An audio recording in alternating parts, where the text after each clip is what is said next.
imagine what you may have heard or perhaps read over the past few weeks.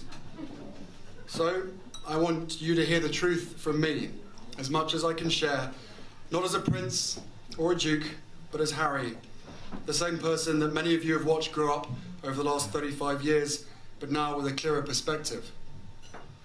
The UK is my home and a place that I love. That will never change. I've grown up feeling supported from so many of you, and I watched as you welcomed Meghan with open arms, as you saw me find the love and happiness that I'd hoped for all my life. Finally, the second son of Diana got hitched. Hooray. I also know that you've come to know me well enough over all these years to trust that the woman I chose as my wife upholds the same values as I do. And she does. And she's the same woman I fell in love with. We both do everything we can to fly the flag and carry out our roles for this country with pride. Once Meghan and I were married, we were excited, we were hopeful, and we were here to serve. For those reasons, it brings me great sadness that it has come to this. The decision that I have made for my wife and I to step back is not one I made lightly. It was so many months of talks after so many years of challenges. And I know I haven't always gotten it right, but as far as this goes, there really was no other option. What I want to make clear is we're not walking away, and we certainly aren't walking away from you. Our hope was to continue serving the Queen, the Commonwealth, and my military associations, but without public funding. Unfortunately, that wasn't possible. I've accepted this, knowing that it doesn't change who I am or how committed I am.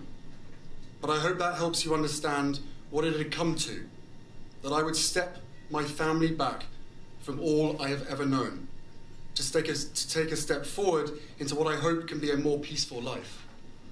I was born into this life, and it is a great honour to serve my country and the Queen. When I lost my mum 23 years ago, you took me under your wing. You looked out for me for so long, but the media is a powerful force. And my hope is one day our collective support for each other can be more powerful, because this is so much bigger than just us. It has been our privilege to serve you, and we will continue to lead a life of service. So in that respect, nothing changes. It has also been a privilege to meet so many of you and to feel your excitement for our son Archie, who saw snow for the first time the other day and thought it was bloody brilliant. I will always have the utmost respect for my grandmother, my Commander-in-Chief, and I am incredibly grateful to her and the rest of my family for the support they have shown Meghan and I over the last few months. I will continue to be the same man who holds his country dear and dedicates his life to supporting the causes, charities and military communities that are so important to me.